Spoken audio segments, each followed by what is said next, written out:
Hi everyone! Today in this video, I'm going to be talking about 4 ways that you can level up and elevate yourself in 2024, regardless of if you have set goals or not.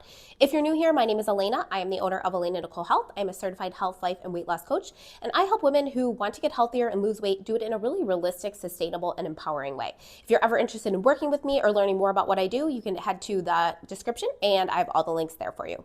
So today, like I said, we are talking about 4 ways that we can level up, elevate ourselves in 2024, regardless of if, or any year, if you're watching this past 2024, regardless of if you have set goals or not. Number 1 is going to be your traditional goal setting, but in a little bit of a different way. So definitely listen and hear me out. The way that I encourage my clients to goal set is kind of has 2 parts. Number 1 is, yes, getting really clear on what you want out of this next year. If you were to think about in December of 2024, whatever year you're in, if you go 12 months out, what would you be thrilled to have accomplished? What are those specific things that you would love to do in between now and that time?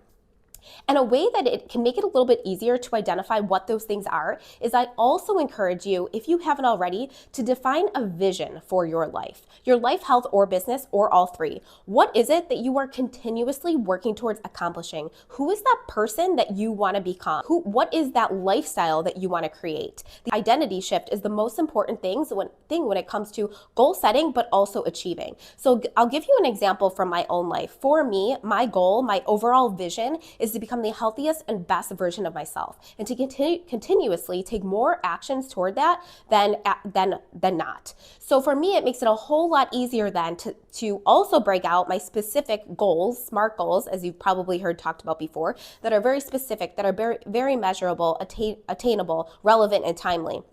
It's a whole lot easier because I've already identified that vision for my life, that person that I want to become, that I already am, that I'm getting better at continuously. So then I just break out goals that help me get to that point, if that makes sense. So some of the specific goals that maybe would help lead up to that vision might be, eating healthier meals, going to the gym a certain number of times a week, depending on where you're already at with that, incorporating more daily movement, and then getting very specific on it. So for me, last year I had a specific body fat goal, and for this year I do as well. Trying out new workout programs. So it's a lot easier to break out those specific goals. So number 1, think of your vision, your overall vision for your health, life, and business. Where is it that you always want to be going? And then think about your specific goals. What would you be thrilled to have accomplished 1 year from now? So the second one is, what is the thought and feeling that you want to practice, the combination that you want to practice this year that's actually going to help drive the actions that you need to be taking to get the results that you want? Our thinking creates our feelings, which drives our actions and produces our results. I'll say that one more time. Our thinking creates our feelings, which drives our actions and produces our results. That is why this is so, so important. A lot of times we start off just like, I need to do this, I need to go here, and we don't think about what we're thinking about. We don't think about what actually drives those consistent actions, and then sometimes we get stuck along the way and we don't know how to course correct. So that's why thinking about this now is so important. It's going to help you along the way. It can help you maintain motivation, and it can help you with consistency. So what do you want to be feeling? Some people talk about this in the way of what is your word for 2024? But I like to look at it as, how do you want to be feeling going into 2024, or whatever year it is, to be able to take the actions to accomplish the results and the goals that you want. The word that comes to mind for me this year, I have no idea why, is unstoppable. I love that. Unstoppable and ready and motivated and determined. Those are words that I love, and those are feelings that I want to embody because I know they're going to drive the actions that I want. So once you've identified the feelings, so that's what I would encourage you to do. What is the feeling where that's really that drives emotion for you, that's going to be helpful for you for this year? That's step number 1 here. And then the second piece is, we get to the feeling by our thinking. And that's amazing to know because we have control over that. So what are some thoughts for you that work for you that are going to create that feeling that you just identified? For me, when it comes to unstoppable, it's I can do anything. I can do this. I've got this. When it comes to excited, I love what I do. I love that I'm putting this work out there.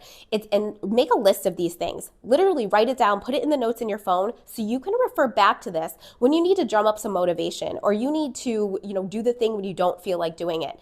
It's always helpful to go back to this thinking because it creates that feeling, and it's actually going to help you do the things when you don't feel like doing them. The third one, elevating our standards for this year. So many times we don't even think about, where are our standards for our life? where are standards for everything? This could be for business, this could be for your relationships, this could be for health. You can kind of take an audit here. Like, go throughout your day and just keep an eye out for, like, where am I settling? Where am I allowing things that maybe I just don't want to allow anymore? Where do I need to have boundaries that maybe I don't have?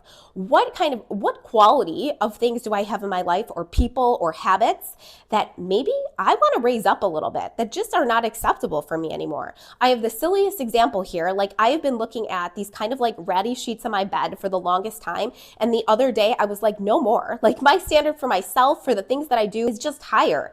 And I ordered new ones just like that. Took me 5 minutes, something I'd been thinking about forever, but I'm like, no, my standard is just higher.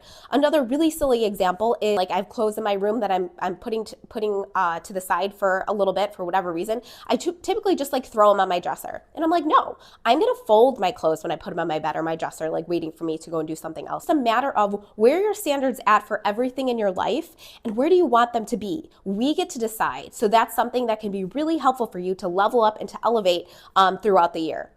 And all of this can roll back to your goals and your vision.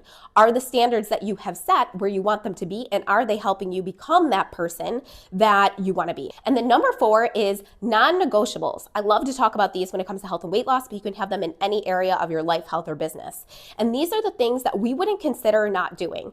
There's things like brushing your teeth, washing your hair, taking a shower. If you have a dog, you wouldn't not take your dog outside. Like, it's a non-negotiable. Do you have any of those in your life currently when it comes to your health, life, business, any of like the goals, the vision that you're trying to achieve? And if you do, are they the ones that you want? And if you don't, what are some that you might want to incorporate? I have a whole list when it comes to health, and for me, and a lot of other areas, but the health ones are the ones I talk about a lot. It's drinking a certain amount of water. I don't go more than 2 days without intentional movement or exercise. I cook at home and cook and make my own food more than I eat out. I still eat out, but I definitely, one of my non-negotiables is that I make my own food more than I don't. Another one is the majority of the food that I eat is unprocessed, whole, clean food that is really fueling my body and leaving me feeling my best mentally, physically, and emotionally. Those are non-negotiables for me. I always figure out a way to make them work because I've identified them beforehand.